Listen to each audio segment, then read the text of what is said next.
Kapan orangnya sebutkan? Silakan. Saya tunggu.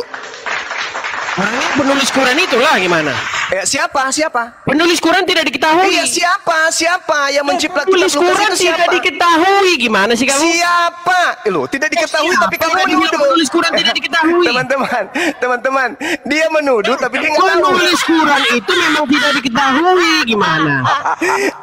Dia menuduh Al-Quran menciplak siapa kitab penulis Lukas. Quran menurut Quran? Siapa pelakunya? Enggak, penulis Quran menurut Quran itu siapa? Penulis Quran menurut Quran siapa? Yang melakukan kau jawab dulu, Siapa penulis Quran menurut Quran? Siapa penulis Quran menurut Quran? Siapa penulis Al-Quran menurut Al-Quran siapa? Said salah satunya. Mana ayat berapa? Surat berapa? Surat berapa ayat berapa? Said salah satu surat berapa ayat berapa yang menunjukkan atau yang mengatakan Said menciplak Lukas. Sudah main bisukan. Ayo, kita tunggu bisukan. Sudah main bisukan. Sekarang gini, tunjukkan kepada saya bahwasanya Zaid adalah penulis Quran. Tunjukkan kepada saya bahwasanya Zaid adalah penulis Quran. Di Quran surat berapa ayat berapa? Husu Al-Quran min arba'ah. Itu mana ayat berapa? Surat berapa ayat berapa? Terima Al-Quran dari keempat surat berapa ayat berapa? Salah satunya adalah surat Said. Berapa ayat berapa? Sekarang surat berapa ayat berapa? Kamu menuduh Al-Quran menciplak kitab Lukas. Surat berapa ayat berapa? Surat berapa ayat berapa? Surat berapa ayat berapa yang mengatakan bahwa Zaid adalah penulis Quran? Surat berapa? Buktikan tuduhanmu. Kau nggak jawab. Untuk apa? Kan? Kenapa kau nanya kepada saya siapa yang menjiplak sedangkan penulis Quran itu tidak dikenal? Ya kan menuduh. Kalau saya menuduh kan jelas nih, misalnya Paulus menciplak Ulangan. Saya buktikan. Di mana tulis? Apa hubungannya dengan Quranmu? Apa hubungannya dengan Quranmu? Ya kan? Yang saya tanyakan sama kamu adalah di mana di dalam Bible, di mana di dalam Quran bahwasanya Zaid itu penulis Quran. Saya buktikan. Contoh. Iya, di dalam Quran di mana Bible Zaid itu penulis Ulangan. Saya buktikan. Di mana itu tertulis? Oke, saya permisi kalau main bisukan. Saya permisi. Sekarang kamu menuduh Al-Quran menciplak Lukas. Ayo, tunjukkan siapa yang menciplak kitab Lukas itu. Harus kau buktikan dong. Harus dong. Ini satu arah aja loh. Al-Quran aja kita bahas. Mencrep. Masakan saya tanya bahwa salah satu sahabat Rasul yang menulis Al-Quran adalah Said. Mana ayatnya? Mana ayatnya? Loh. Harusnya kamu yang menunjukkan. Begini loh bang. Al-Quran itu dituliskan oleh Said. Ini buktinya. Said mengutip dari kitab Lukas pada tanggal sekian, hari ini, tahun sekian. Dibuktikan oleh ini, bla bla bla bla. Lalu disadur masuk ke dalam lembaran-lembaran Al-Quran. Itu baru bukti. Kalau cuma datang, inilah aku dua arah loh, membuktikan Al-Quran itu menciplak Lukas loh. Saya bisa membuktikan loh. Dasar manusia lagi bete. Jago katanya, jago, paling hebat katanya. Ini saya sudah minta satu arah, bahas Islam aja, bahas Al-Quran aja, mencret dia. Saya nggak butuh bahas Bible di hadapan kamu. Karena Bible itu bagimu surat kabar sendiri kan. Kau berbicara mengenai Lukas menulis firman Tuhan itu mustahil. Nanti kau muntah darah. Bahas Al-Quran aja sesuai dengan tuduhanmu. Al-Quran menciplak kitab Lukas. Nah kan gitu. Harus kau berikan data-data dong. Pada hari ini tanggal sekian Said tulis Al-Quran bernama ini menuliskan di dalam surah ayat ini mengambil dari Lukas, kitab Lukas. Nah, kita minta bukti. Siapa di antara sahabat Rasulullah yang pernah membaca kitab Lukas?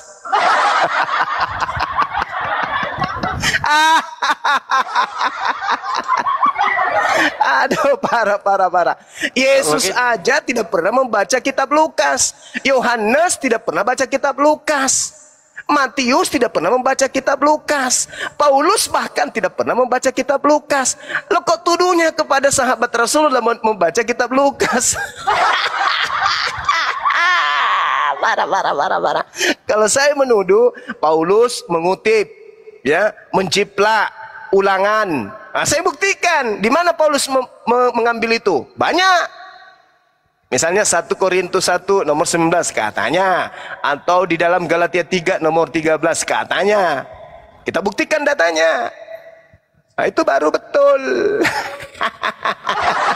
Edis, kamu salah orang.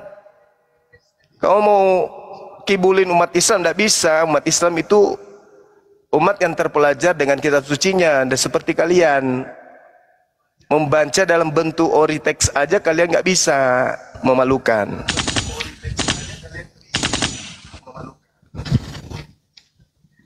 Oke, silakan teman. Saya lanjutkan, saya masih renang ini, silakan. Lanjut. Siap, Guru Ronda. Cuman anehnya begini. Dia mengatakan di mute, padahal tidak ada yang mute loh. Nah, itu Kami tadi. mengikuti arahan Bang Suma. Jangan di mute. Tidak ada yang mute. Tapi dia mute sendiri supaya Lucu. ada alasan lari. Dibilangnya di kick lu, padahal nggak ada di kick, dia yang turun sendiri.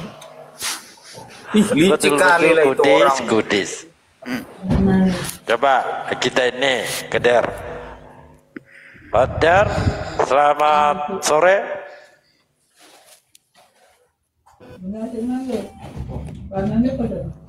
Badar, selamat sore.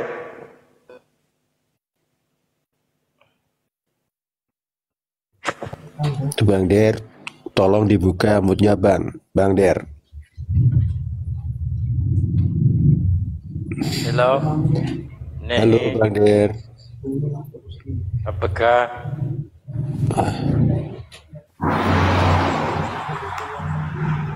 Nantun, selamat sore.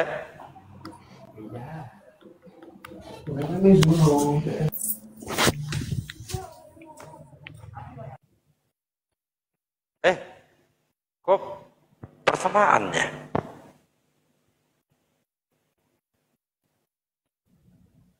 Ya, ini selari sendiri, memute dirinya sendiri, lalu dia premen. Padahal Nggak kalau di berubah, mute ya. itu saya baca itu, ada terbaca itu kalau ada yang mute. Iya. Ada.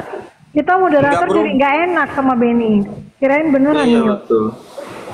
Di atas ini yang moderator itu saya sama Bunda Pera, nggak ada yang nge-mute dia. Dia mute sendiri tuh. Kalau aku mah saya biarkan supaya urat lehernya putus. Biasanya naik itu hanya berteriak.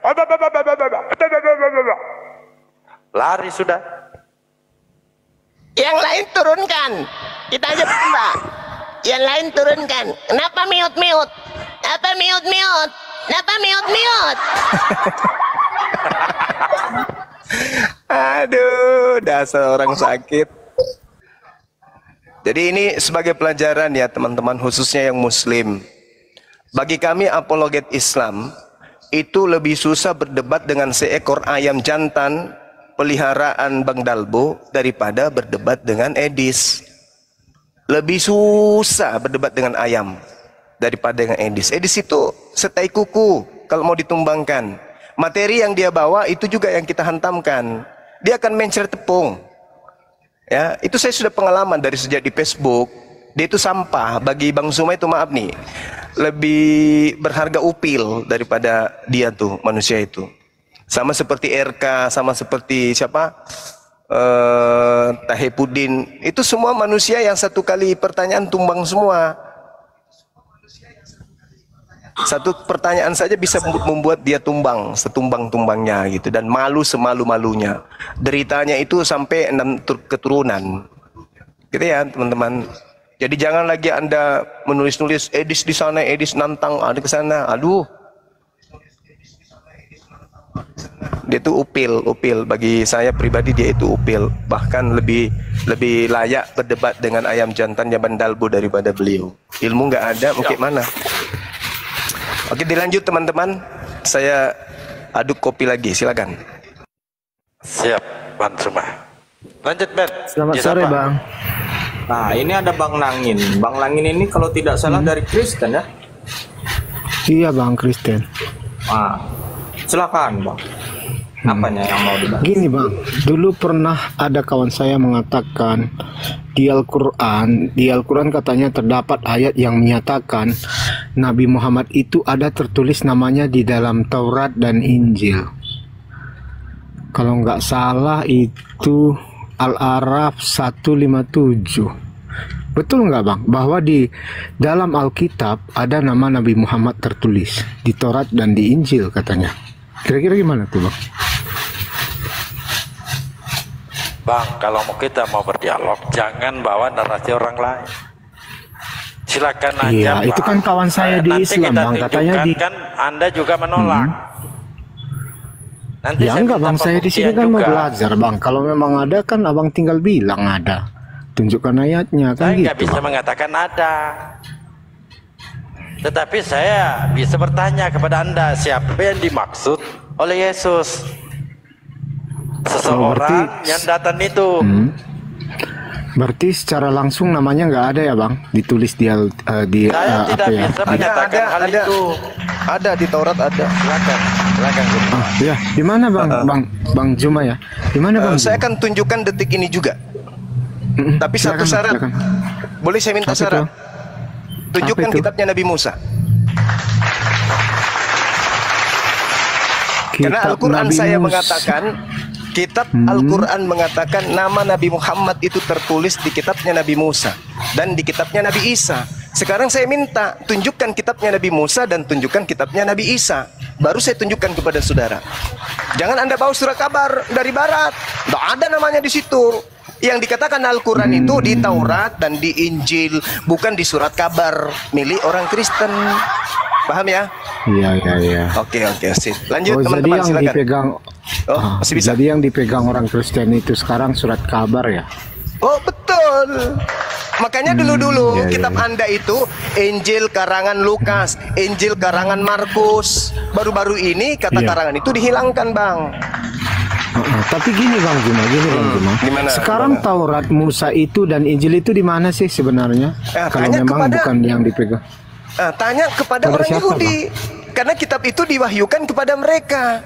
Tanya kepada mereka. Jadi- Wahai orang Yahudi, di mana kitab Taurat itu, di mana kitab Injil itu? Tanya kepada mereka. Ada enggak? Iya. Karena Al-Quran mengatakan, ya ahlal kitab lima talbisunal haqqa bil batil wa taktumul haqqa wa antum ta'lamun. Wahai ahli kitab, mengapa engkau mencampur adukan firman Tuhan dengan perkataan-perkataan manusia? Nah, sekarang mana Taurat itu? Ada enggak Taurat itu? Di Kristen aja dulu.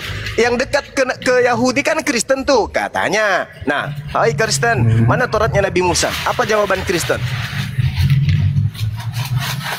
Jadi gini Bang Juma, gimana membuktikan yang di Al-A'raf 157 itu bahwa nama Nabi Muhammad ada di kitab Taurat dan Injil? Nggak bisa dibuktikan lagi dong kalau gitu. Kalau kitabnya Sederhana nggak membuktikan nampak lagi. itu. Sederhana membuktikan itu, Gimana, Bang. gimana? Ah, Iya, gimana Al-Quran kira-kira? mengatakan bahwasanya ya ahlal kitab qad ja'akum rasuluna yubayyinu lakum katsiran mimma kuntum tukhfuna minal kitab wa ya'funa an katsir. Wahai ahli kitab, sungguh rasul kami Nabi Muhammad telah datang kepadamu menjelaskan kepadamu dari banyak hal dari isi kitab yang kamu sembunyikan. Itu kata Al-Quran. Jadi bagaimana mungkin Taurat itu bisa kita baca sementara disembunyikan? Kalau tidak disembunyikan, mana sekarang? Tunjukkan. Iya. Jadi kenapa nggak minta tolong sama Allah untuk mengungkapkan di mana kitab itu Bang? Nggak bisa ya Bang? Kok minta tolong kepada Aturan Allah? kan Allah itu maha kuasa Bang. Al-Quran Setuju kan Bang? Al-Quran sudah menjelaskan ahli Taurat itu, ahli kitab itu menyembunyikan. Dan kitab itu pun tak ada gunanya lagi buat sekarang. Untuk apa Taurat itu? Untuk apa? Untuk apa Taurat itu untuk di luar Yahudi? Taurat itu hanya untuk Yahudi. Untuk apa? Ya, jadi kenapa Al-Quran menyuruh beriman kepada Taurat Kami dan beriman Injil Bang? kepada Taurat. Kami Iya. beriman kepada Jadi Taurat. bagaimana mengimani sesuatu yang nggak nampak Bang Juma? Lah, kami beriman kepada Allah. Allah tidak nampak. Iya, Kami kan beriman Allah kepada Nabi menyuruh Isa. Anda Nabi Isa beriman. tak nampak. Beriman kepada Iya. Nabi Musa. Nabi Musa tak nampak. Allah kan menyuruh Anda beriman kepada Taurat dan Injil, betul nggak Bang Iya, Juma? betul sekali. Ya, Subhanallah. jadi pintar. bagaimana Anda beriman kepada Taurat dan Injil sementara kedua kitab itu tidak nampak lagi? Ini kita disuruh beriman kepada Taurat, kitab yang diwahyukan oleh Allah kepada Nabi Musa, dan kita disuruh beriman bahwa Taurat itu sudah disembunyikan, sudah dibuat kemudian bercampur aduk dengan perkataan, dengan karangan-karangan manusia. Itu kami beriman dengan keadaan itu. Iya, tapi gini, logikanya gini Bang Juma, kita kan memakai akal ya. Jadi pasti, kenapa Allah menyuruh kita akal, beriman? Iya, kenapa Allah menyuruh kita beriman kepada Taurat dan Injil, sementara kedua kitab itu tidak nampak lagi? Bagaimana kita beriman dengan kitab itu? Loh, gimana orang ini? Al-Quran itu memberitakan kepada kami Taurat itu sudah dijadikan sebagai lembaran-lembaran yang terpisah-pisah satu sama lain. Itu kami beriman kepada Taurat, di mana Taurat itu seperti itu keadaannya. Anda nggak paham? Nggak paham sampai sana? Lagi pula kalau masih ada Taurat, untuk apa? Taurat itu bukan untuk seluruh manusia. Taurat itu hanya untuk Bani Israel saja. Kami beriman Allah Subhanahu wa ta'ala mewahyukan kitab Taurat, hukum Taurat kepada Bani Israel. Dan kalaupun ada Taurat hari ini, itu hanya untuk Bani Israel, bukan untuk kami.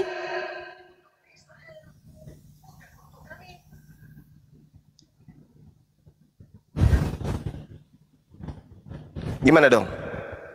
Taurat itu untuk Israel, bukan untuk Kristen, bukan untuk Hindu, bukan untuk Buddha. Tapi kenapa Allah menyuruh Anda beriman kepada Taurat dan Injil sementara itu nggak ada gunanya? Ya Allah ya Karim, kami disuruh beriman, kami disuruh percaya akan adanya kitab Taurat yang pernah diwahyukan oleh Allah kepada Bani Israel, di mana Taurat itu dijadikan sebagai lembaran-lembaran yang terpisah-pisah, sebagian disembunyikan, sebagian dinampakkan. Itu iman kami. Bukan beriman harus diplototin kitabnya. Gimana sih? Ada musik Bang, ada musik. Musik di mana itu musik? Ya, saya kira sudah ya. Kalau cuma mutar-mutar kayak gitu aja, kira udah ya.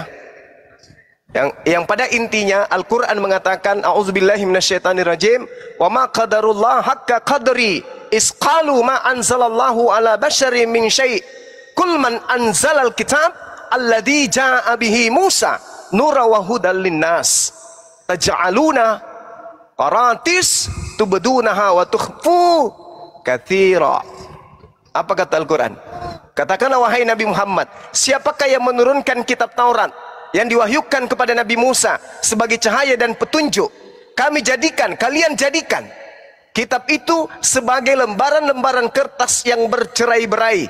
Kamu perlihatkan sebagiannya dan banyak yang kamu sembunyikan. Itu kata Quran. Ini umat Islam harus beriman. Lalu yang ada di tengah-tengah kita bernama Perjanjian Lama, Perjanjian Baru itu apa? Itu bukan kitab Taurat. Itu juga bukan Injil. Lalu apa kalau bukan? Itu diterangkan di dalam Al-Quran, dalam surah Al-Baqarah ayat 78, 79 yang sering saya bacakan kepada saudara-saudara. Bahwasanya kitab mereka itulah yang disebutkan dalam surah Al-Baqarah. Wa minhum ummiyuna la ya'lamuna al-kitaba illa amaniya wa inhum illa yazunnun wa wailul lil ladzina yaktubuna al-kitaba bi aydihim thumma yaquluna hadza min indillah liyashtaru bihi thamanan qalila. Itu kata Allah. Celakalah, terkutuklah orang yang menulis sebuah buku dengan tangan mereka sendiri. Kemudian mereka berkata ini dari Allah. Padahal itu adalah karangan mereka sendiri, hanya untuk mendapatkan keuntungan yang sedikit. Di antara mereka ada yang buta huruf, tidak memahami kitab Taurat, kecuali hanya berangan-angan dan mereka hanya menduga-duga. Inilah yang mereka, ini yang disebut di dalam Al-Quran yang mereka katakan Perjanjian Lama. Nah, ini Al-Quran membahas itu. Oke, sahabat-sahabat sekalian. Saya kira begitu untuk sementara karena di sini sudah mau azhar. Silakan dilanjut. Mohon maaf kalau saya banyak menguasai komal. Silakan saya serahkan kepada adik-adik saya, teman-teman saya, abang-abang saya, guru-guru saya di sini. Silakan. Saya tetap monitor. Silakan dilanjut. Terima kasih. Siap, Guru Dah. Lanjut, Ben. Mantu, ada tamu tuh, Ben.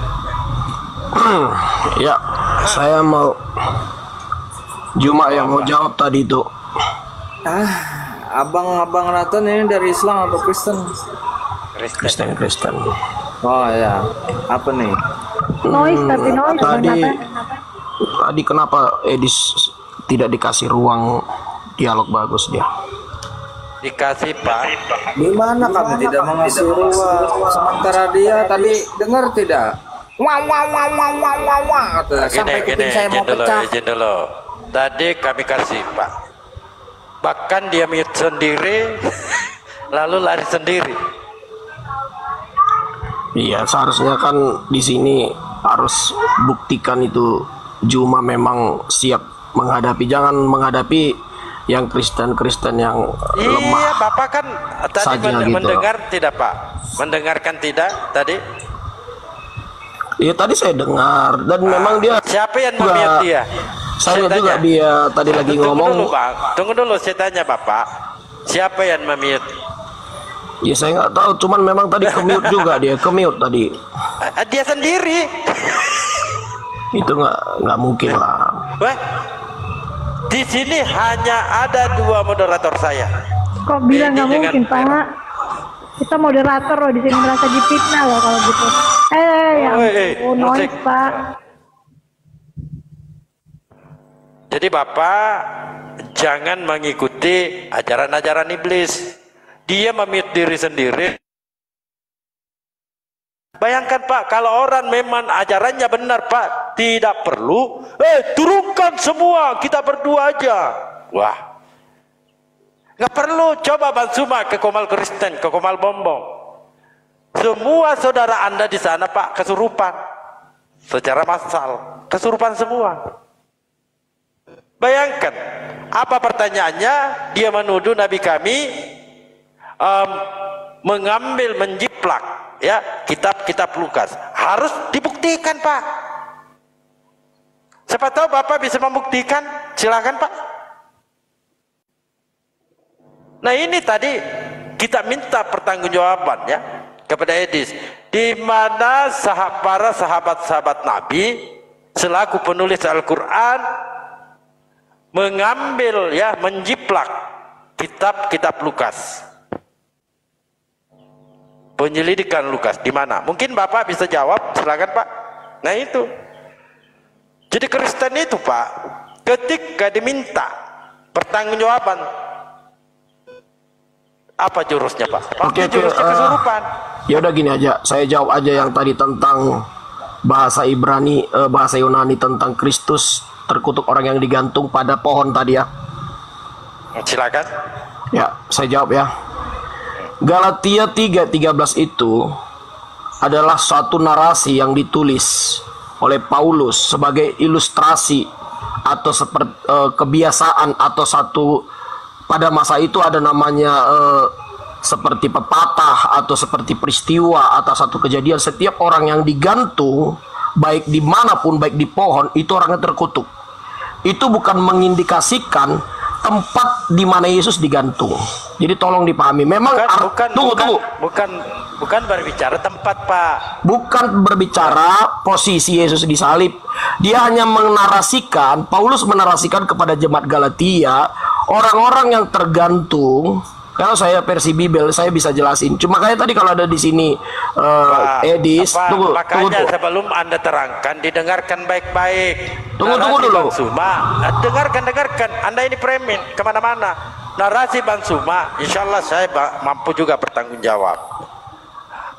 Bang Suma mengatakan, yang mati terkutuk itu di pohon, bukan salib, di pohon. Yang bilang disalib, karena kenapa? Saya setuju di pohon. Saya setuju di pohon. Saya setuju di pohon. Iya, di pohon. Ya, kalau setuju apa yang keliru, apalagi yang Anda makanya perhatikan, saya jelasin ya.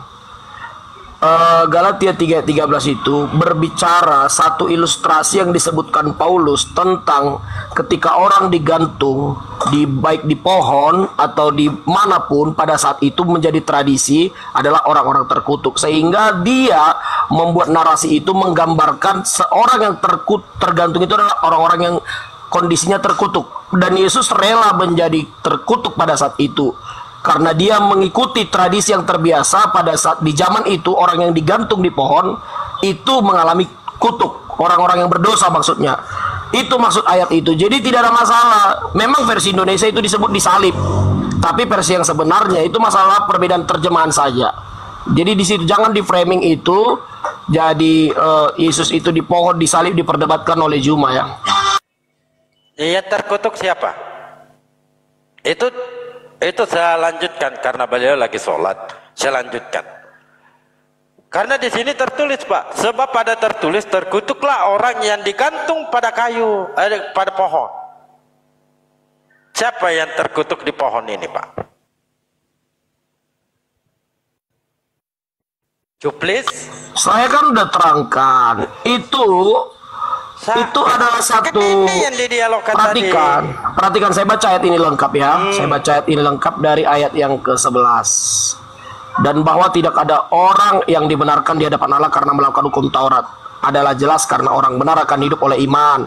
Jadi dia ini sedang menjelaskan, membuat satu ilustrasi dan menghubungkannya dengan kebiasaan yang terjadi di bangsa Israel ketika orang berdosa itu hukumannya hukum gantung. Hukum gantung baik di pohon, baik dimanapun. Dia hanya ngejelasin, bukan mengindikasikan tempat di mana Yesus disalib. Sampai di sini paham? Tidak ada yang berbicara tempat Pak. Yang kita bahas pertama bukan salib ya. Ternyata pohon di situ. Itu pertama. Kita tidak berbicara tempat. Mestinya Juma aja yang jawab. Tunggu dulu Pak.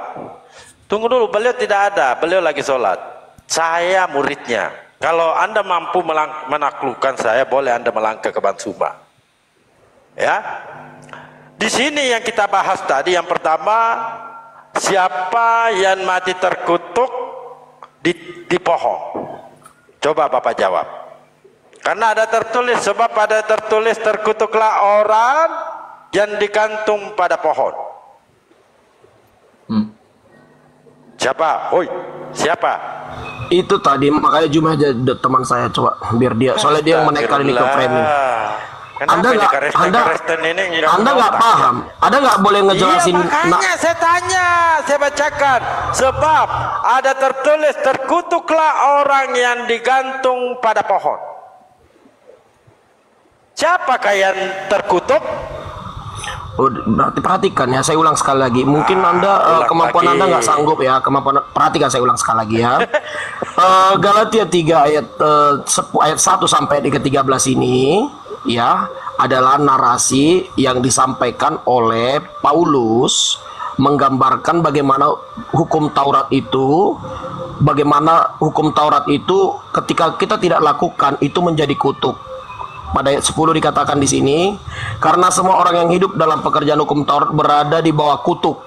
Sebab ada tertulis, terkutuklah orang yang tidak setia melakukan segala hukum tertulis di hukum Taurat. Jadi dia sedang menjelaskan, ketika engkau mengatakan hidup di bawah hukum Taurat dan kau tidak melakukan, saat kau melanggar satu saja hukum Taurat, engkau gagal. Itu maksudnya. Nah, kemudian di ayat 13 dikatakan, dia sedang menggambarkan bagaimana orang-orang yang berdosa, orang-orang yang tidak taat hukum Taurat digantung.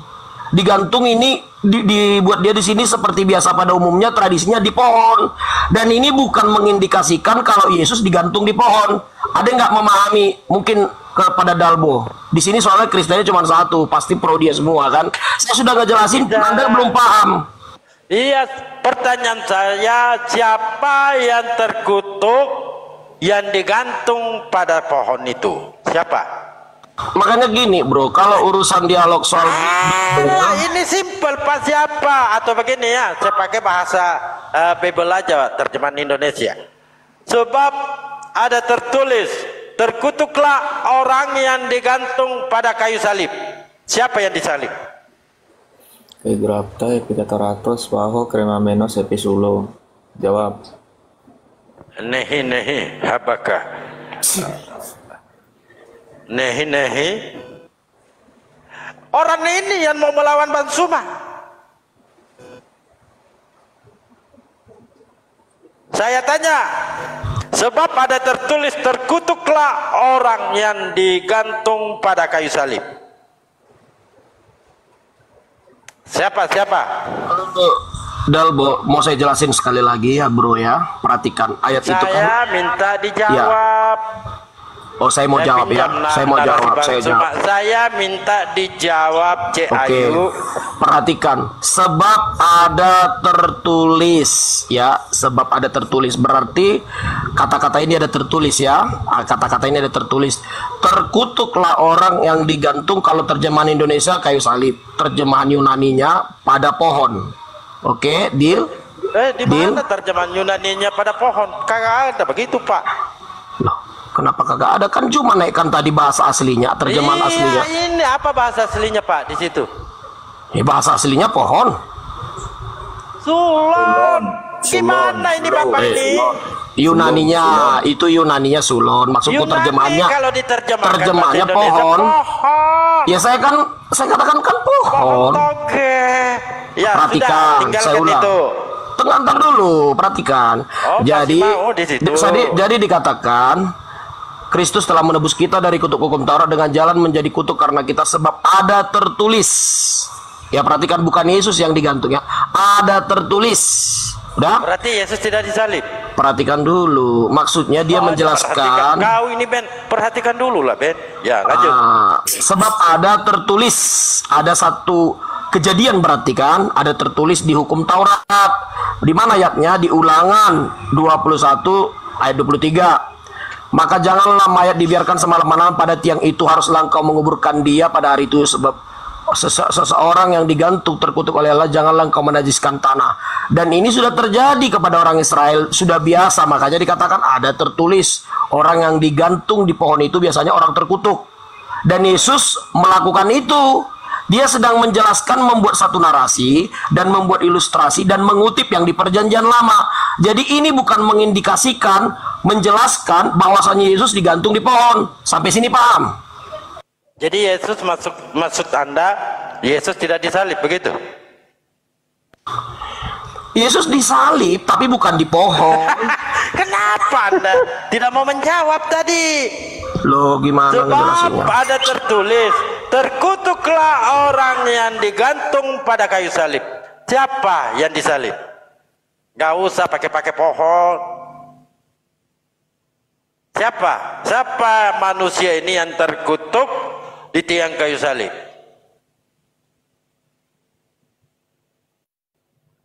Di mana ini Bapak ini? Oi.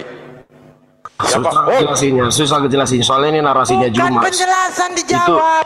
Itu susah karena kalian nggak paham. Nggak paham. Dijawab Pak. Terkutuklah orang yang digantung pada tiang listrik, tiang kayu. Siapakah itu?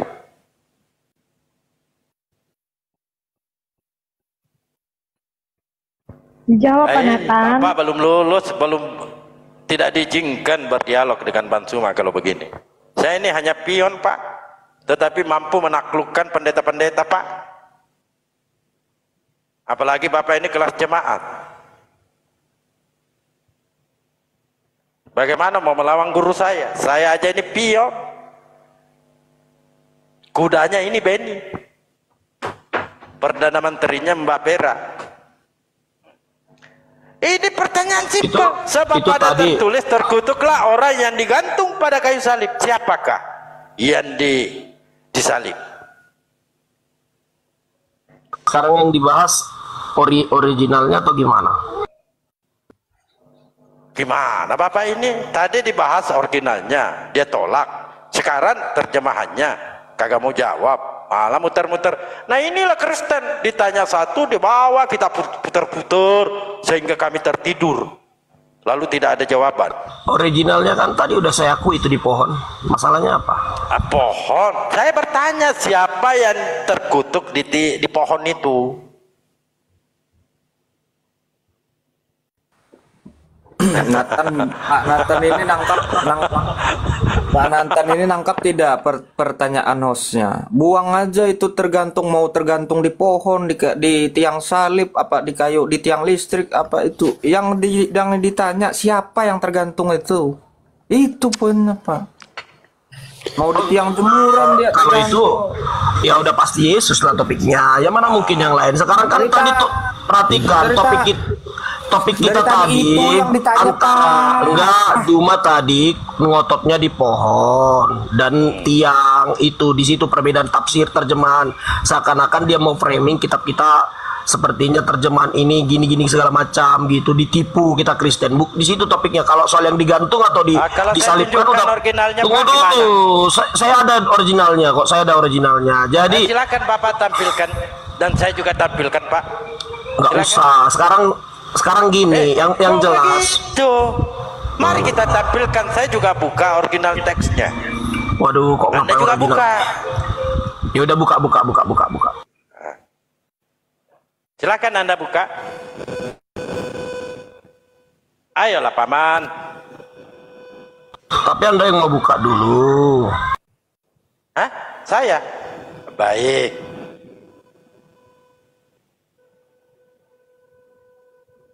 Dulu ya. Original berapa Bang Dalbo? Biar saya bukakan. Galatia 13. Nih. 13. Tunggu dulu. Nih. Ah, ini dia. Untuk? Gedein Bang Benny. Crema menos episulo. Di atas Ben, di atas. Lah ini. Sulon, di atas Ben. Ini sulon. Sulon. Crema menos episulo. Tergantung di kayu, tergantung di pohon. Apa masalahnya sih? Di sini mengutarakan kata sulo. Tuh. Sulon. Sulo. Silakan giliran kau tampilkan datamu. Oi. Jangan dikira tampilkan datamu. Apa beda datamu dengan data aku sebenarnya? Saya udah akui tadi di awal itu pohon. Oh, kalau sudah akui saya selesai. Ya, kembali lagi di awal yang kita dialogkan. Saya sambungkan saja ya dari Bansuma. Sebab pada tertulis, terkutuklah orang yang digantung pada kayu salib. Siapakah yang terkutuk ini mati di tiang kayu salib?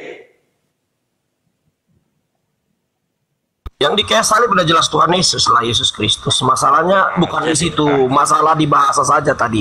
Gimana Bapak ini ya sudah kelar. Ya, Anda menjawab Yesus terkutuk di tiang salib. Begitu kan? Iya benar. Yesus digantung disalibkan, iya betul. Terkutuklah orang yang digantung pada kayu salib.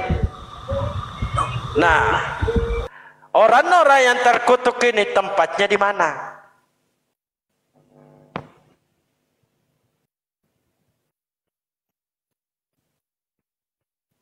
Ayo, kamu pasti bisa. Ini udah jadi pertanyaan ke lainnya.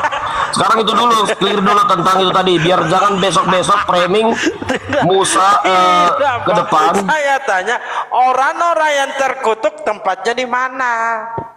Kan ini sudah diterima nih. Terkutuklah orang yang digantung pada kayu salib. Anda jawab dengan lantan, patatan, petenten, Yesus. Nah, orang-orang yang terkutuk tempatnya di mana?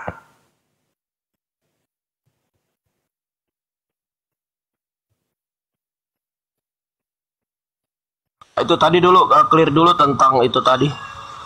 Bahwasannya di pohon dengan disalib itu perbedaan terjemahan LI. Udah kelar. Sudah, katanya sudah. Kenapa sih Pak? Ngapain LP ini suka banget muter. Aduh.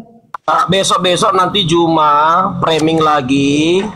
Ini kan sekarang saya sudah ada Kristen. Dengar, saya aja muridnya kamu mencret. Kalau naik nanti besok-besok orang Kristen yang nggak memahami perbedaan terjemahan Yunani dengan LI itu bisa membingungkan bagi dia kenapa beda. Sedangkan di Talmud Pak dikatakan pohon. Di situ. Nah, tinggalkanlah itu. Pertanyaannya, orang-orang yang terkutuk itu tempatnya di mana? Ini kayak lagu Ayu Ting Ting ini, di mana-mana. Alamat palsu. Di mana, Pak? Ayo Nathan Ayah, di dijawab. mana Kalau ayah? dialog. Cik Ayu, di mana Cik Ayu? Ya, Kristen lain Tuyul, banyak mau di naik. mana nih, Tuyul?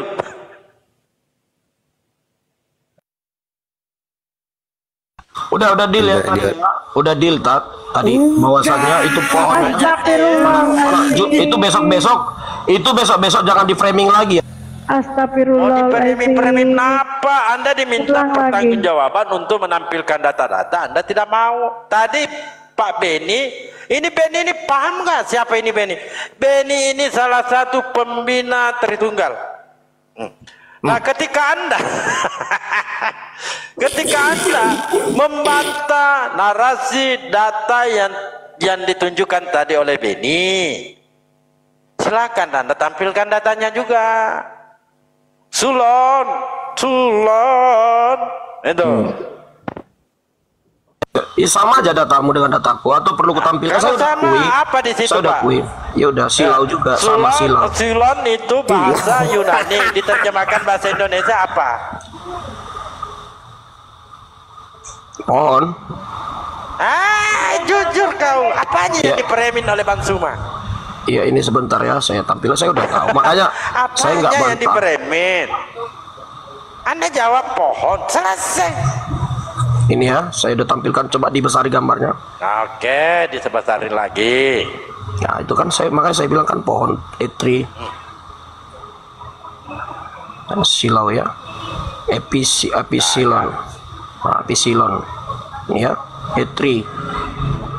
Oke, udah nampak kelihatan nggak? Ya sudah pohon kan? Udah Ya, sama sudah. kan? Pohon kan?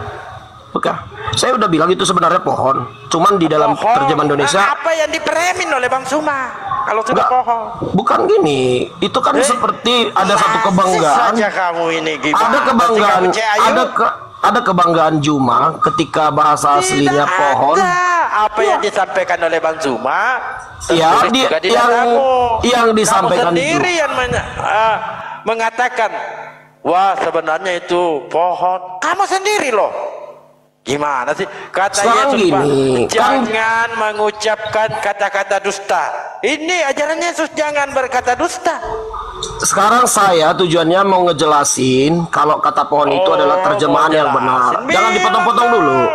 Jadi potong-potong dulu. Besok-besok kalau di framing itu definisinya biar kita pahami kenapa yang sebenarnya adalah pohon. Iya, yang framing itu siapa, Nathan? Kamu tuh ulang-ulang ngabisin waktu loh. Dari tadi juga kan sudah sepakat, ya udah. Tadi yang kan framing siapa? Kan Juma di mana-mana selalu Ini katakan. Perdana Menteri ngomong di sini. Iya, dari tadi. Yang framing siapa? Gurunda nggak ada framing. Bener pohon kan? Itu kan artinya? di setiap Zoom selalu Saya dia tanya sebutkan. sama kamu, sama nggak artinya dengan apa yang dibilang Gurunda? Sama nggak? Iya pohon, tapi Ya bukan udah, sekarang masalahnya apa? bukan berarti masalahnya bukan berarti Yesus digantung di pohon, bukan. Termuter. Memang Yesus bukan digantung di pohon. Ya terserah kamu lah. Baik. Makanya saya sedang jelasin. Iya, Saya sedang ikutin kau. Tak ikutin kau lah. Katanya kan terbukti di mood ya kan? Iya. Disalibkan. Jadi kalau kalian mau dialog yang sehat itu, masuk Kristen jangan rame-rame yang Muslimnya seperti ini. Jadi biar fair, Juma dengan 2 orang Kristen 2 lawan 2. Naikkan dulu Pak Pera. Iya, bukan ngatur. Kalau berani seperti itu jangan main keroyokan seperti ini, jangan main keroyokan gitu loh. Tidak ada yang keroyok, yang lain diam dulu lah, ya. Tidak ada, kita head to head dengan Dalbo. Jelas ya, bahwasannya Yesus bukan, dengar jelas ya di sini saya katakan ya, bahwasannya Yesus tidak digantung di atas pohon, tapi di kayu salib. Sampai di sini clear ya saya sampaikan bahwasannya Juma yang selalu framing Yesus digantung di atas pohon, mohon berhenti ya bro ya Juma ya. Oke. Tadi Anda buka itu Sulon itu ketika diterjemahkan bahasa Indonesia apa? Anda sendiri loh yang buka. Itu digantung di pohon itu kan saya sudah jelasin. Itu hanya satu gam loh. Nah, ini tadi. Dasar bodoh. Ini kalau di roomnya Muslim ini rame-rame ketawa gitu kan. Saya kan udah jelasin tadi. Perhatikan. Saya jelasin. Silakan lanjut. Masa ketawa pun nggak boleh? Oke, saya ulang Juma ini dengar ya Bro Juma, saya jelasin ayat ini besok-besok. Jangan katakan bahwasanya Yesus digantung di atas pohon. Lalu itu di yang mana? di kayu salib, bukan di atas pohon. Kayu ayat, salib. Apa iya. bahasa Yunani dari salib apa, Bang? Tunggu dulu. Saya mau jelasin Galatia 3:13. Galatia 13 ya. Enggak perlu. Tunggu. Saya yang harus menjelaskan ke Anda. Anda mengatakan Yesus tidak digantung di pohon. Lalu digantung di mana? Digantung di tiang kayu ya. Kayu ini pohon atau bukan? Bukan pohon, tapi kayu karena memang salib terbuat dari kayu. Lalu kenapa original teksnya menuliskan sulon? Sulon itu memang pohon, makanya perhatikan. Saya jelasin. Terus apa yang Anda permasalahkan? Udah saya kasih. Yesus digantung di pohon, Yesus digantung di kayu, sama kan? Bukan, beda. Yesus bukan digantung di pohon. Bedanya pohon dengan kayu apa? Nah, makanya perhatikan. Saya terangkan 1 menit aja ya. Galatia 3:13, jangan dipotong ya. Galatia 13. Tunggu dulu. Saya mau jelasin. Di sini Galatia 3 ayat 13 itu mulai dari ayat 1 dijelaskan, pada ayat 10, pada ayat 10 dikatakan karena semua orang yang hidup dalam pekerja hukum Taurat berada di bawah kutuk. Sebab ada tertulis, terkutuklah orang yang tidak setia melakukan segala sesuatu yang tertulis dalam kitab hukum Taurat. Tunggu dulu. Muncul pertanyaan. Anda melebar, muncul pertanyaan. Kalau orang Kristen tidak melakukan hukum Taurat, terkutuk nggak orang Kristen? Makanya perhatikan dulu. Paulus sedang menjelaskan di sini, di ayat ini Paulus, orang Kristen kalau tidak menjalankan hukum Taurat, apakah orang Kristen terkutuk? Semua orang yang mengaku hidup di bawah hukum Taurat, termasuk Kristen. Saya tidak tanya semua orang, saya tanya Karisteng, agama Romawi. Kalau kami tidak hidup di bawah hukum Taurat. Lalu Yesus mati terkutuk bukan untuk Anda kan? Makanya Yesus mati untuk menebus kutuk hukum Taurat. Nah, sekarang Anda hidup di bawah hukum Taurat gak? Tidak. Berarti kematian Yesus berarti kematian Yesus ini untuk Anda atau untuk orang yang menganut hukum Taurat? Untuk orang yang tidak menganut hukum Taurat lah. Ya, di mana dalilnya?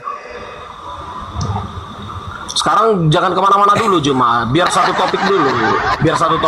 Ini kita nggak kemana-mana. Tunggu dulu, sekarang gini, saya mau bantah bahwasannya Yesus pada Galatia 3:13 bukan digantung di bawah pohon. Itu dulu mau saya bantah. Bukan di bawah pohon, di atas pohon. Di atas pohon pula. Iya.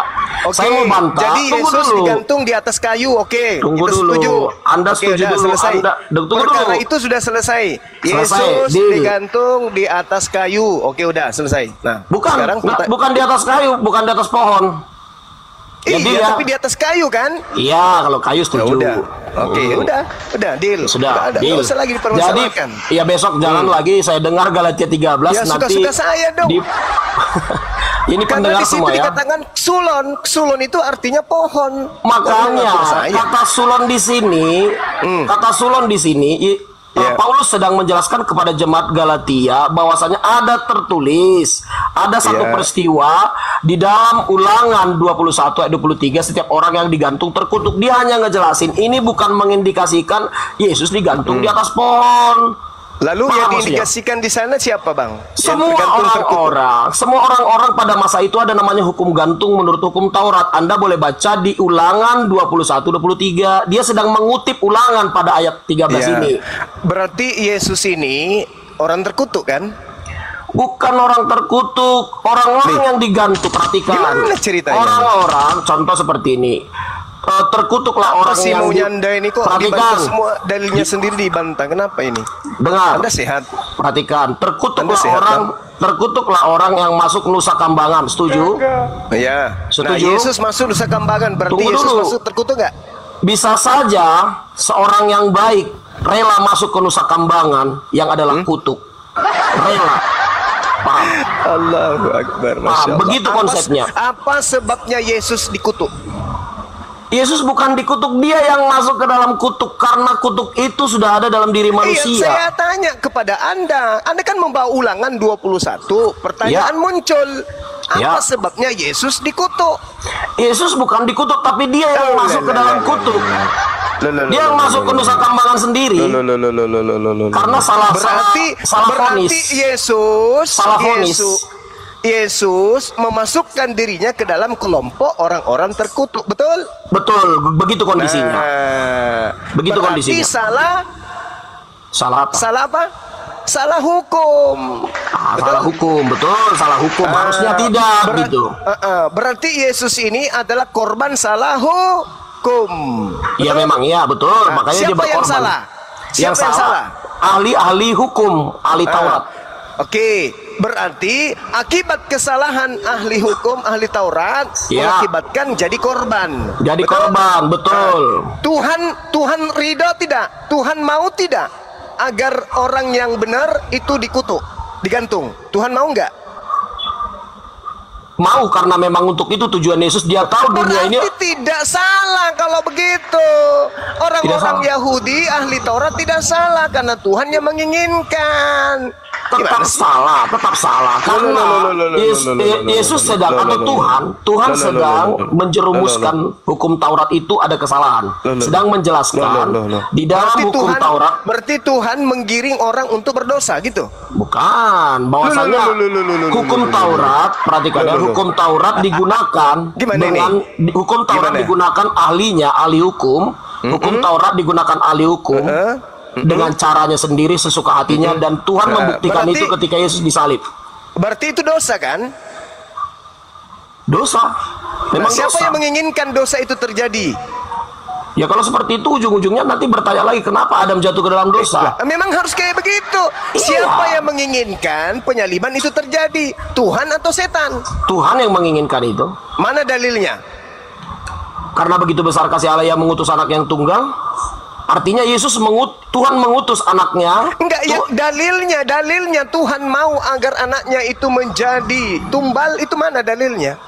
Ya ketika dalilnya ketika Yesus diutus ke bumi, dia sudah siap mati karena di dunia ini penuh dengan kutuk. Tadi katanya kematiannya itu karena salah tangkap. Gimana yang betul? Ya, jadi gini. Yang mana yang betul? Yang betul mana adalah dalilnya Tuhan menginginkan kematian terhadap Yesus? Mana dalilnya? Ya ketika Yesus dikirim ke dunia ini, dia sudah masuk ke area ke zona terkutuk. Itu dalilnya. Yesus ketika lahir ke dunia ini, dia rela menjadi Yesus orang ini berdosa. memang orang terkutuk berarti. Tidak, dia masuk ke dalam kutuk. Tadi Anda mengatakan dia masuk ke zona terkutuk. Mana yang betul? Ya memang iya begitu. Jadi yang mana yang iya yang betul itu yang mana? Dia masuk dalam keadaan memang sudah disiapkan menjadi kutuk atau gimana ini? Atau salah tangkap atau gimana? Mana yang betul? Semua betul. Jadi iman kami. Ya, jadi perhatikan ya. Berarti penyaliban itu adalah rekayasa iblis kerjasama dengan Tuhan, betul? Tidak, salah, bukan seperti itu. Tadi katanya semua betul. Sekarang bukan seperti tidak. Itu. Jadi yang benar adalah Tuhan tahu dunia ini orang-orangnya terkutuk dan bejat. Ya, termasuk pemangku hukum Taurat yang mengaku dia adalah ulama-ulama hebat. Tapi faktanya mereka adalah orang-orang terkutuk yang bejat dan kejam. Dan Tuhan tapi dosa-dosanya dihapuskan dengan Yesus menanggungnya gitu. Dan Tuhan tahu kan kalau udah kayak gitu. Dan Tuhan tahu ketika dia datang ke bumi ini, dia tahu hal itu akan terjadi dan Yesus akan mati di kayu salib seperti yang dikatakan. Berarti sudah direncanakan. Iya, memang sudah direncanakan di Yesaya 53. Tuhan merencanakan pembunuhan. Bukan pembunuhan, penyelamatan. Itu bahasa Anda. Penyelamatan atau pembunuhan ini? Penyelamatan. Penyelamatan. Maksudnya penyelamatan gimana? Sama seperti ketika Yesus jelas-jelas mati di atas pohon, kau katakan penyelamatan. Maksudnya apa? Jangan di-framing lagi di atas pohon. Di atas kayu, di atas kayu. Di kayu salib ya. Ya. Apa pula salib? Emang apa? Nggak, jujur-jujur aja, nggak usah gengsi. Kenapa gengsi? Yesus itu datang ke dunia memang dirancang untuk mati nanggung dosa-dosa atau gimana? Iya, Yesaya 53 ya, perjanjian lama. Oh gitu. Sudah dinubuatkan. Berarti kejahatan iblis itu rekayasa Tuhan Anda, betul? Bukan kejahatan iblis. Iblis memang jahat, tapi manusia punya free will, punya kehendak bebas untuk jahat. Gimana ceritanya? Anda mengatakan sebelum Yesus ke bumi, dia sudah dirancang untuk mati dibunuh oleh orang. Nah sekarang untuk membunuh Yesus, iblis harus terlibat. Berarti ini rancangan Tuhan Anda bekerja sama dengan iblis untuk melakukan pembunuhan terhadap Yesus, betul?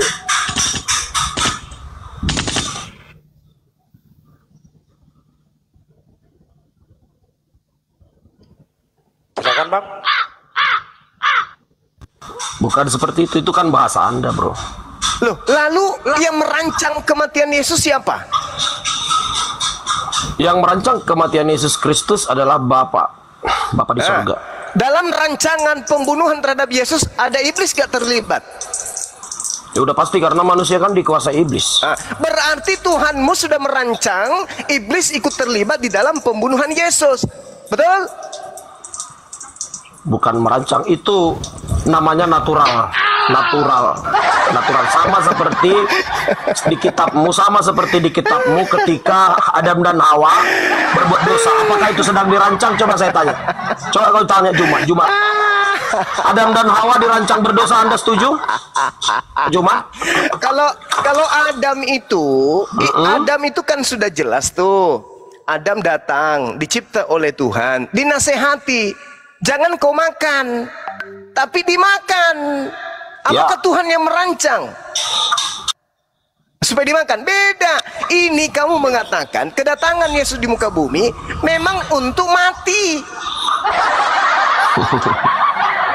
Loh, kok jadi nangis? Kok nangis? Juma perhatikan Saya mau tanya. Yang harus sekarang Adam dan Hawa di kitabmu jatuh ke dalam dosa itu dirancang atau tidak? Tadi kau bilang atas kehendak bebas, betul? Kehendak bebasnya udah dinasehati kan? Betul? Ya, udah dinasehati, tapi ternyata faktanya Adam dan Hawa melawan nasihat. Oke. Sekarang orang Israel sudah iblis.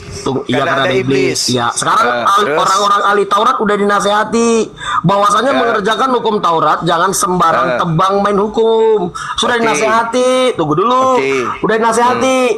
Tapi Tuhan tahu, sekalipun manusia udah dinasehati, ada free will, sama seperti kamu punya hak bebas kan, mau obok-obok Alkitab itu, mau dinasehati berapa kali pun, besok-besok nanti kau bilang juga, jadi di atas pohon begitu, gitu. Udah nggak usah curhat. Sekarang begini, besok kau bilang juga posisinya di atas Adam pohon. Sama enggak posisinya Adam dengan Yesus, kaitannya dengan iblis, sama enggak? Sama lah. Bahwa lebih hebat lagi, perhatikan lebih hebat ya. Kalau Adam, tunggu dulu. Adam dan Hawa, mereka cuma berdua, ya kan? Sementara Yesus, ini semua ahli Taurat lo berkumpul melawan Yesus. Ya. Kejadian Adam dan iblis yang dikutuk di situ iblis atau Adam? Kejadian apa? Antara Adam dan iblis yang dikutuk oleh Tuhan di situ Adam atau iblis? Semua dikutuk. Adam juga dikutuk. Di mana dalilnya Adam dikutuk? Di mana dalilnya Adam dikutuk? Itu di kitab kami lah, bahwasanya dia kan susah payah mencari nafkah. Nah, ini Anda ini sudah menuduh dan memfitnah Adam. Keturunanmu kan susah mencari nafkah. Itu kutuknya. Tanah yang dikutuk itu bukan Adam. Iya, tanah dikutuk kan imbasnya ke Adam. Lah itu beda. Loh, kok beda? Kalau Adam yang dikutuk dengan tanah yang dikutuk beda. Karena Adam dalilnya Adam dikutuk nggak ada. Dalilnya tanah dikutuk itu ada. Nah sekarang Anda menuduh Adam dikutuk. Berarti Anda memfitnah. Anda jangan memfitnah berarti. Tanah dikutuk imbasnya kepada Adam dan Hawa. Itu dia. Jadi ketika dia di sorga dengan kondisi dia di Firdaus. Ada nggak dalilnya Adam dikutuk itu dulu? Itu tadi ketika kamu akan bersusah payah mencari makan karena bumi sudah terkutuk. Saya minta ada nggak dalilnya Adam dikutuk? Terkutuklah Adam, ada nggak? Bukan terkutuklah Adam. Bukan Adam yang terkutuk. Ada nggak dalilnya terkutuklah iblis? Ada nggak dalilnya? Dalilnya ada konsekuensi karena berbuat dosa. Itu dalilnya. Ada nggak dalilnya terkutuklah iblis? Ada nggak? Kalau iblis tetap ada. Intinya konsekuensi. Ada nggak dalilnya terkutuklah Adam? Nggak ada. Nggak ada kan tertulis? Nggak langsung. Secara langsung tidak. Secara langsung tidak. Konsekuensi tetap ada. Konsekuensi tetap ada. Sekarang ada nggak dalilnya terkutuklah Yesus? Itu juga tidak ada. Itu tidak ada. Lah tadi Galatia 3 nomor 13 itu apa? Makanya itu selalu framingmu. Itu Paulus sedang menarasikan orang-orang yang tergantung itu terkutuk bro katanya. Menurut ceritanya. Narasinya itu nanti setelah dia mengatakan sebab ada tertulis.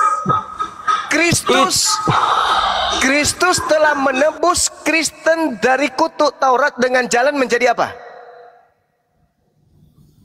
Dengan jalan menjadi kutuk, tapi bukan terkutuk. Itu berbeda. Berarti Yesus ini kutuk atau bukan? Bukan, dia masuk rela menjadi kutuk tapi bukan terkutuk. Kamu paham nggak? Seharusnya yang bukan bagianmu kamu makan, kira-kira seperti itu, bro. Nah iya, setelah kamu makan yang kenyang siapa? Yang kenyang saya sendiri lah. Nah itulah Yesus. Ya memang. Gimana cerita Anda ini? Tapi bukan Yesus itu kutuk. Yesus itu kutuk bukan atau bukan? Kutuk. Efek dampaknya. Bukan dampak konsekuensinya. Itu begini. Yang kotor itu comberan. Anda tidak kotor. Tapi ketika Anda turun ke comberan, yang kotor siapa? Yang kotor dampaknya kita, tapi bukan berarti kita di situ orang yang layak dimasukin ke comberan. Yesus tidak terkutuk. Yesus tidak terkutuk. Tetapi dosa-dosa Kristen ditanggungkan ke Yesus. Maka Yesus jadi terkutuk, betul? Yesus tidak terkutuk. Tapi mulai ngaco. Benar. Tapi dia rela membayar hukuman. Mana dalilnya Yesus rela? Mana dalilnya Yesus rela? Filipi sebentar saya buka. Mana silakan. Itu kata Paulus ya. Yang saya minta kata Yesus. Bedakan kata Yesus dan kata Paulus. Cerdas sedikit kenapa? Cari saya tapi ilmu mandul. Kayak mana itu? Yang pada intinya Kristen Anda tidak mau Filipi, berarti Anda mau Yesaya 53 perjanjian lama. Oh, kalau itu Yesaya 53 Anda pakai, kenapa orang Yahudi nggak pakai? Oh, itu urusan dia nggak beriman untuk apa? Ngapain dipaksa? Nggak beriman gimana? Lo itu kitabnya orang Yahudi, Anda katakan nggak beriman. Kayak mana ceritanya? Ya guru saya juga orang Yahudi. Yesus kan guru saya. Lo ngapain juga saya ikut-ikut Yahudi yang sekarang? Kalau begitu Yesus membenarkan Yesaya 53 untuk dirinya, kenapa dia ngamuk-ngamuk? Pada saat ingin ditangkap. Tidak ada dia ngamuk, tidak pernah dia rela disalib. Yohanes 8 dia ngamuk. Yohanes 8 belum waktunya dia untuk disalib. Iya. Allahu Akbar, Masya Allah. Sekarang kesimpulannya, benar tidak yang kamu sembah itu makhluk terkutuk di atas pohon? Benar nggak? Itu kembali lagi kau framing lagi di atas pohon kan? Ya udah di atas kayu. Benar tidak yang kau sembah itu adalah makhluk yang digantung di atas kayu? Benar nggak? Yang digantung ya, tapi tidak terkutuk. Mati meja. Beda kan? Payah ini, payah. Memang malu, harus malu Anda itu. Makanya Anda mengatakan tidak terkutuk. Yang tertulis di situ dengan jalan menjadi kutuk, tapi tidak terkutuk. Emang? Parah. Udahlah bro, belajar dulu bro. Berarti posisinya dia itu seorang pembela bagi kami. Dia tidak seharusnya rela. Dia bukan terkutuk, tapi dia rela. Dia pahlawan. Apalagi dia superhero. Superhero, betul. Itu dia. Superhero yang Anda maksud itu, yang Anda sembah itu manusia terkutuk, bukan? Bukanlah.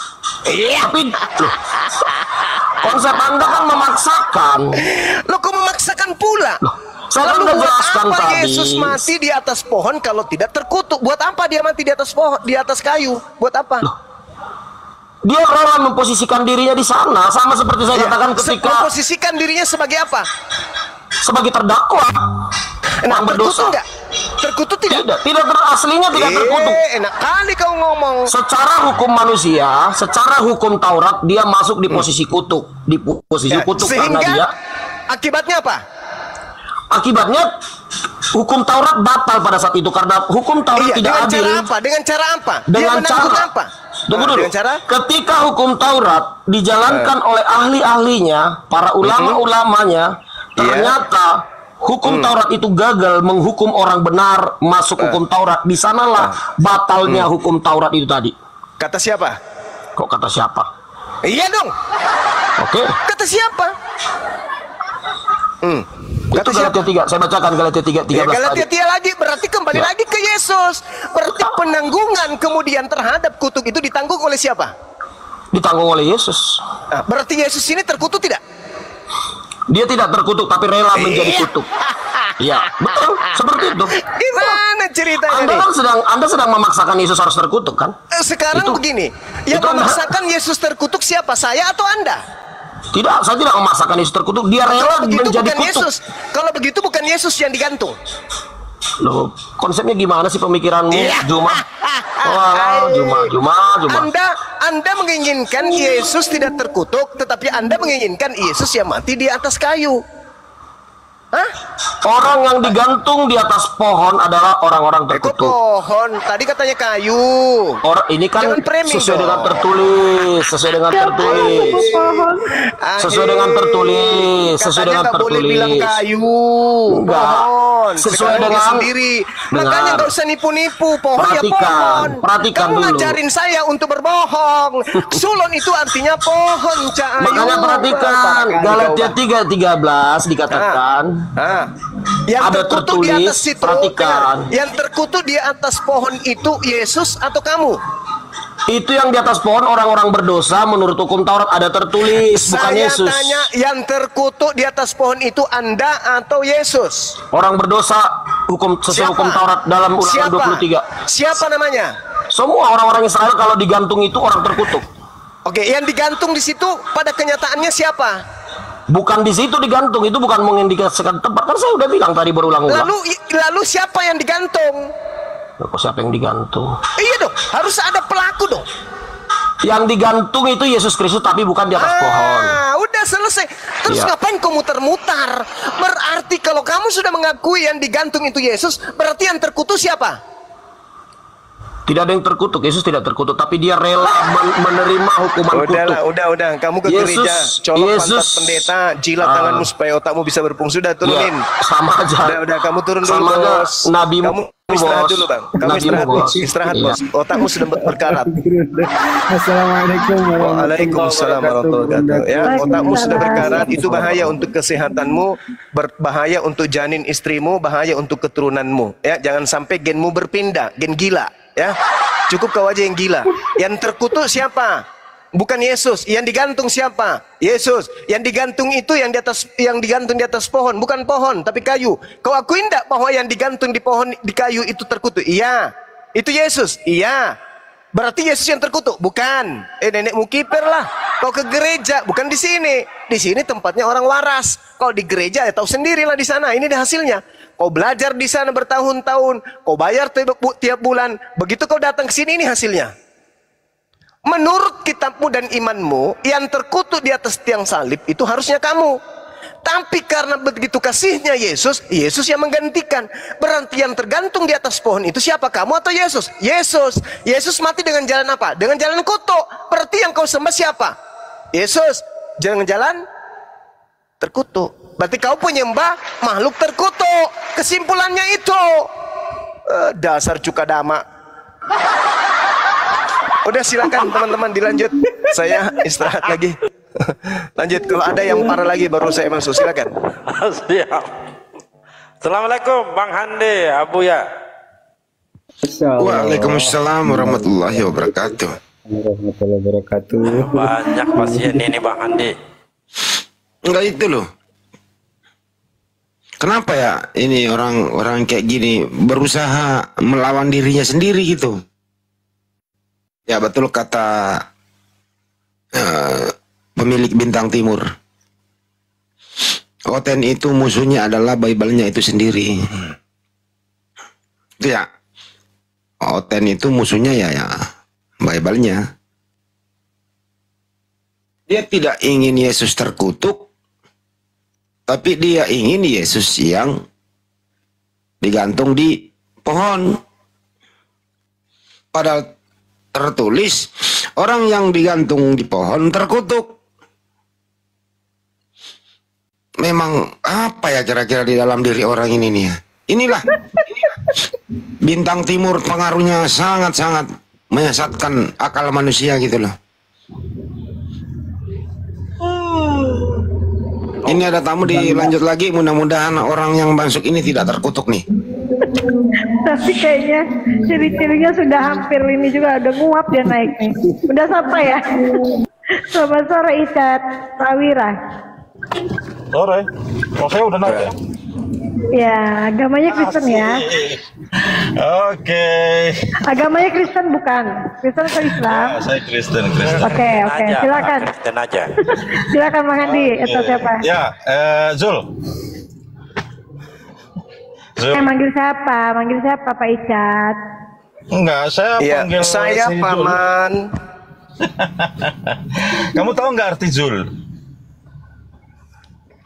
Zul. Apa artinya, Bang? Lah, itu namamu kok kamu nggak tahu? Mau diskusi atau mau tebak-tebak nama? Mau cek kodam dia, cek kodam dia. Katanya diskusi. Sampai kapan Anda tetap menyembah makhluk terkutuk? Enggak, jawab dulu lah Zul itu. Udah lo turunkan, kalau dia nggak ada ilmu diturunin aja, ngapain? Sejak kapan yang kayak? Ngapain? Katanya mau diskusi kok Zul yang dibahas. Sejak kapan kayak gitu dijadiin topik ya? Astagfirullah. Saya itu heran kenapa modelan Kristen kayak begini tadi. Iya, malah makin gak jelas Kang Beni. Iya betul. Apa Ustadz Abia? Malah makin kagak jelas, mereka dodol-dodol semua kalau saya lihat. Pusing. Nah, begitu coy. Coba kalau dia mau membahas yang ada di Bible, pasti gue kalah. Di Bible kan hancur sudah. Kalau memang mereka berakal ini, kalau dia berlandaskan Bible, diskusi hancur. Kagak bisa apa-apa, hancur sehancur-hancurnya. Nah, makanya ayo kita diskusi, cek kodam aja udah. Tinggalkan agama ini semua. Mari kita cek kodam. Itulah ngerumus nomor. Nah, main togel. Itu maunya dia itu sekarang tuh. Lanjut. Selamatkan sore Pak JJ. Ya, sore diselamatkan Pak JJ. Dia Silakan Pak JJ, ini pasien di bawah ini antri loh. Lah iya. Silakan Pak JJ. Ini pasien di bawah ini kasih yang.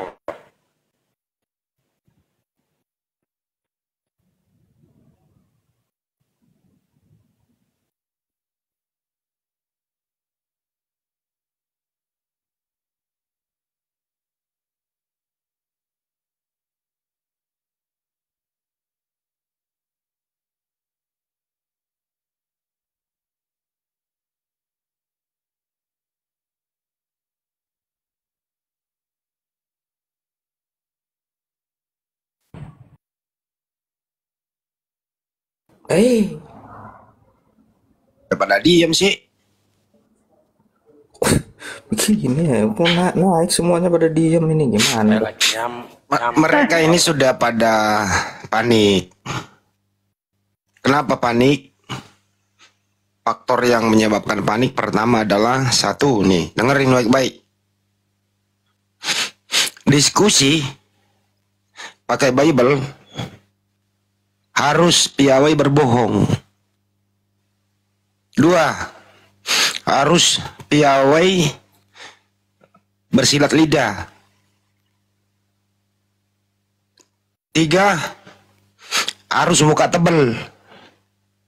Empat, harus putus urat malu. Tuh diskusi pakai Bible tuh. Nah ini pasti juga capek dong berbohong tiap hari gitu. Capek dong melawan arus. Jadi mereka ini sudah kehilangan arah. Nah untuk mengimbanginya itu ya harus masuk pura-pura blow on, pura-pura sakit, pura-pura sarap, pura-pura gila gitu. Nah kayak tadi, Jul, apa arti Jul? Nah itu kan nggak masuk akal untuk diskusi. Karena kalau pakai Bible langsung terkutuk ya. Salah saya sudah kayak si Nathan tadi itu. Yang bagian keduanya yang membuat mereka pada panik adalah kita ini kok setengah mati diskusi. Udah capek-capek S3, S7 gitu loh. Ngerangin Bible kemana-mana. Malah kita antar oten yang ribut.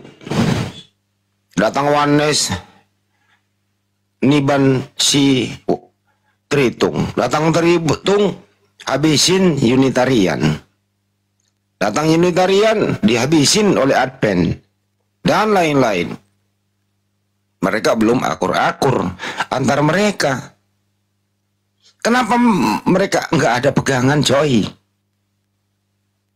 Yang paling penting mereka putus asa adalah kapan ya kita diskusi terus ada muslim naik di atas untuk menerima Yesus, untuk dibaptis. Udah bertahun-tahun kok nggak ada yang naik-naik. Tapi di sebelah sono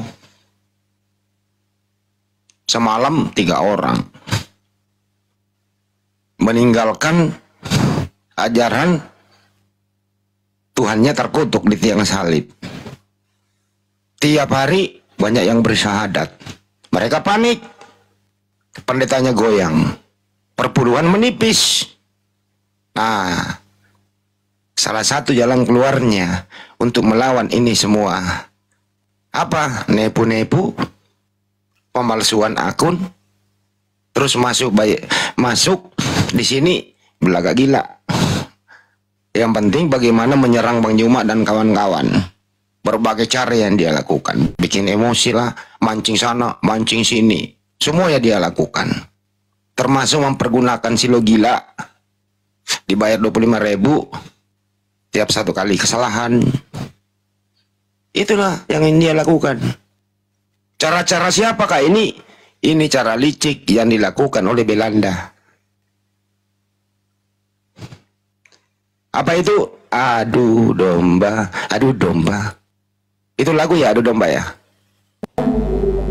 Nah, lagu itu Bang Handi. Kalau capek lagi nanti adu domba, nggak tahu apa lagi yang dia pakai. Kemungkinan dia adu jotos. Kalau capek adu jotos, ya adu banteng sekalian. Pokoknya mereka berbagai cara yang dia lakukan. Cara baik-baik tentu tidak bisa lagi dipakai. Karena apa? Dasar pijakannya rapuh. Karangan-karangan manusia. Tulisan-tulisan nggak jelas dari mana asal-usulnya dipakai landasan untuk diskusi. Habis kalian satu persatu. Itu kira-kira. Lanjut. Selamat sore Pak Rahmat W. Rafe. Ya, selamat sore. Ya, Islam apa Kristen ini Bapak ya? Kristen. Apa yang mau ditanggapin ini Pak? Ya, apa ini temanya Yesus bukan firman, betul ya? Ya, betul. Ya, ini tema ini membahas dari sisi Al-Quran apa Alkitab? Dari Bible lah. Emang kamu bisa menjelaskan Al-Quran, bro? Duh, makanya saya tanya dulu. Ya Bible lah namanya Yesus. Emang Yesus ada di Al-Quran? Yesus Bible. Bible selesai, gampang. Yesus bukan firman, ayatnya di Yohanes 1 ayat 1. Pada mulanya adalah firman. Udah selesai, Yesus itu firman. Oke, Yesus itu firman ya. Ini omongan ini framing, kalian ini grup ini framing. Kalau iya, kalau begitu. Saya tadi tanya. Iya. Ini dari dasar Kristen atau Islam? Kalau dari Kristen, kalian kasih judul Yesus bukan firman, itu framing. Ya. Kalau begitu yang dengerin dulu, yang disalib itu firman atau manusia yang disalib? Langsung kena ubun-ubunnya nih. Kalau saya jawab, Anda bilang saya muter-muter, ya kan? Saya ulang kembali pertanyaannya ya. Yang disalib itu firman atau manusia?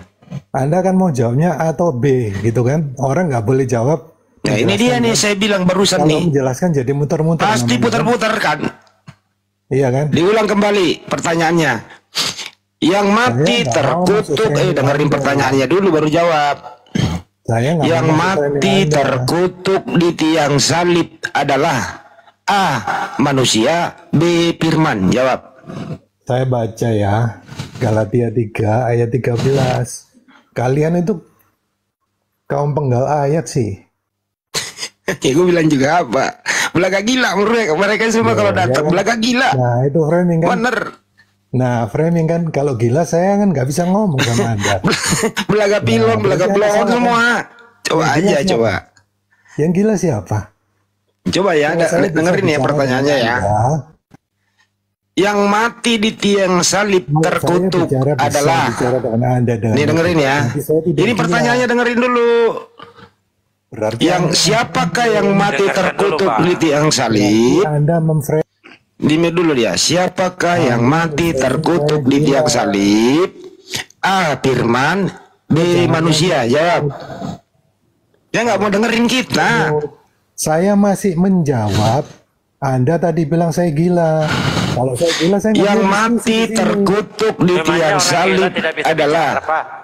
Loh, jawab dulu. Kalau ngomong jangan framing. Kalau mau bicara yang benar saya jawab. Nah, ini ngomong apa ini orang ini coba nih.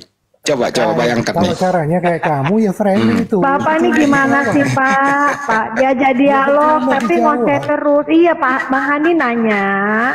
Bapak diam dengerin gitu, kalau dialog nanti baru Bapak jawab. Jadi tahu pertanyaannya apa tapi gitu loh. Saya gila Bu, gimana?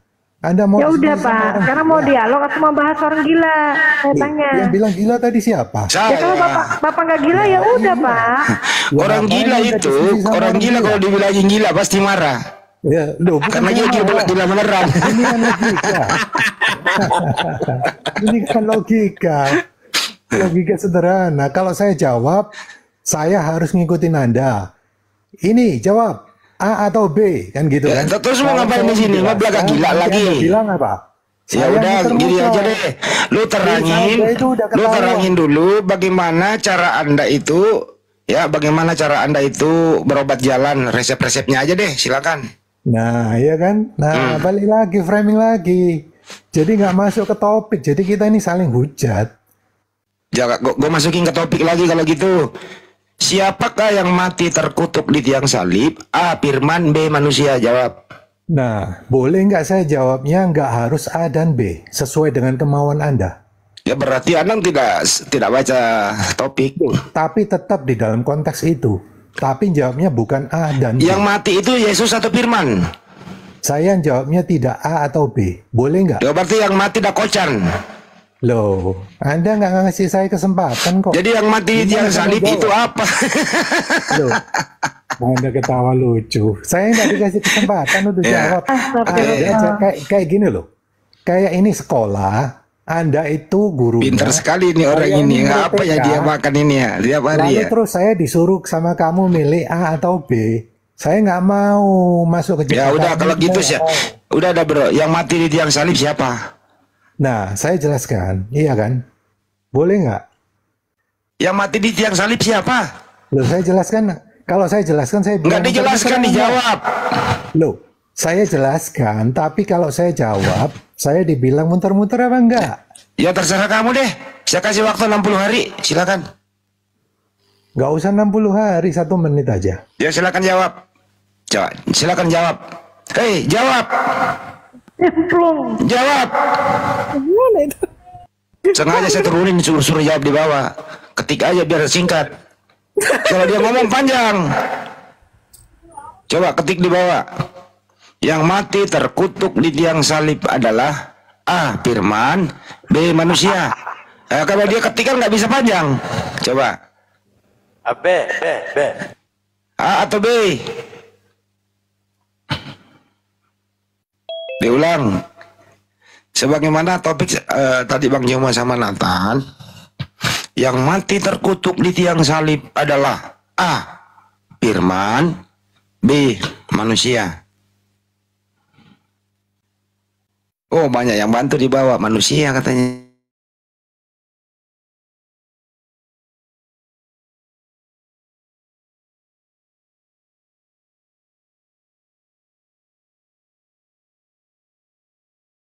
Dia marah, gue kasih lah ke salib. Kalau dia jawab, yang mati terkutuk di tiang salib adalah Firman. bagaimana bisa ya tentara Romawi menyalib Firman? Gimana caranya Firman ditusuk tangannya, Pak? Dipaku tangannya, diikat gitu. Kalau dia jawab manusia, artinya Yesus memang bukan Firman. Serba salah kan? Nah, untuk menjawabnya harus jadi orang gila dulu. Diputar sana, diputar sini gitu loh. Itulah mereka. Inilah. Memang ini sangat berbahaya. Sang bintang timur. Merusak akal manusia. Tapi merasa pintar, bisa ngomong gitu loh.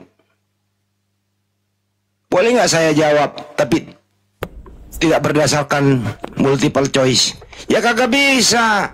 Karena judulnya itu Yesus bukan Firman. Jadi antara Yesus dan Firman. Yesus Firman atau bukan? Ini kalau saya punya murid kayak begini, saya bersihin semua ini. Saya mandiin 7 sumur. Mandi kembang 7 rupa. Benar. Lanjut. Siap. Tante Murni, selamat sore.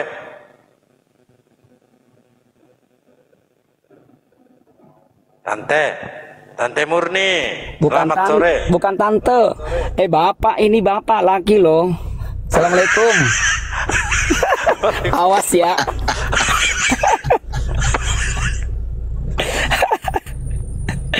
Halo, assalamualaikum. Waalaikumsalam. Ini bukan bunglon ya, ini muslim, bukan muslimah, muslim, nggak berhijab saya nggak. Muslim dia Pak, muslim. Nomor beranya berapa Pak? Pak Murni, Tante Murni, nomor beranya berapa? Bang Andi, saya nggak berhijab ya, saya bukan muslimah, saya muslim. Oh, iya. Enggak, tadi mau ini senang sekali Bang Handi itu tentang oten-oten yang nggak kebuka pikirannya. Ternyata hasil survei itu Bang Handi ya, emang kalau orang itu nggak disunat itu kepalanya tertutup. Jadi ternyata hubungan erat sekali antara cara berpikir dengan disunat. Kalau disunat itu kan dibuang kotorannya. Jadi dengan dibuang kotorannya kepala kita terbuka, bisa menerima akal jernih itu berfungsi. Nah ternyata begitulah oten-oten, karena nggak disunat jadi nggak bisa, tertutup itu kepalanya. Ya itu aja sih sebenarnya ya. Saya senang menyimak ini Bang Handi dan teman-teman yang lain, luar biasa ya. Sukses selalu Bang. Yuk, assalamualaikum. Amin. Waalaikumsalam. Salam buat Om ya, Tante. Makasih Tante. Jangan Tante. Awas ya. Ntar kalau Tante nggak ditraktir lo makan coto di sini, ada coto dekat rumah saya nih. Oh berarti di Makassar ini, tetangganya Bang Suma. Bukan. Sudah di Jakarta ini, udah di Jakarta. Oh berarti Bang Handi ini. Enggak Bang Handi. Iya. Bang Handi. Cuma Bang Handi jauh, dia utara, saya selatan. Ya. Makasih ya Tante. Makasih ya Tante. Awas Bang Handi tadi sunat lagi kalau ngomong Tante.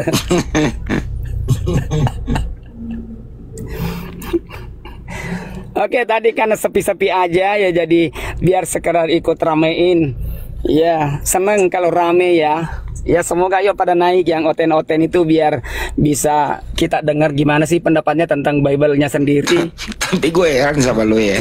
Lu udah lama di Jakarta. Lu logat lu apa ya? Masih ada bugis-bugisnya gitu loh. Nggak bisa Bang Andi, udah itu mah udah kebanyakan makan ikan. Ya itu loh. Santai aja napa bro. Ya udah, mau di Jakarta mana? Oh, di Pulau Seribu. Itu kan utara. Ya udah, Tante Murni, makasih.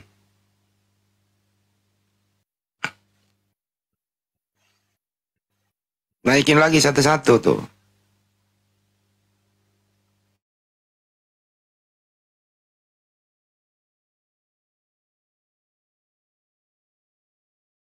Yesus, B. Firman.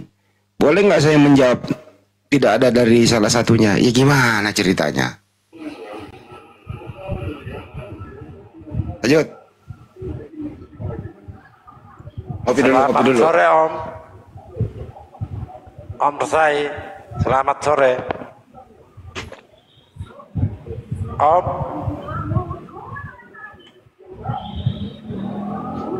Mana sini Om kita ini?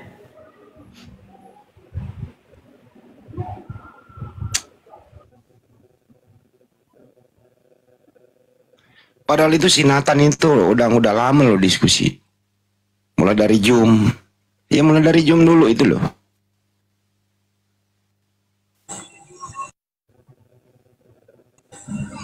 Assalamualaikum warahmatullahi wabarakatuh. Agak kareba ya mana? Waalaikumsalam warahmatullahi wabarakatuh. Madeceng. Alhamdulillah, silakan dilanjut. Makan itu Purani balu tanah. Oh, kalau tanahku di Pobalu, sayangnya lo peninggalan orang tua, Bang.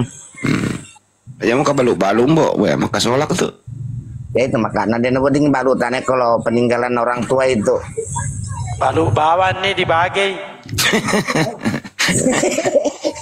Capui mantan aku bagi, agak ngurangi ya duit cinampo mi capu nih. Ya kalau tanah sendiri, tanah warisan orang tua malas dijual, ya jual aja tanah orang, Pak. Wow, tangan dua jadi satu loh, Bang. Daripada nggak ada kerjaan, Pak. Assalamualaikum Pak Ustadz. Salam. Saya Islam ini dari Bima. Mau jual tanah juga? Enggak Ustadz. Cuman mau tanya ini. Halo Pak Ustadz.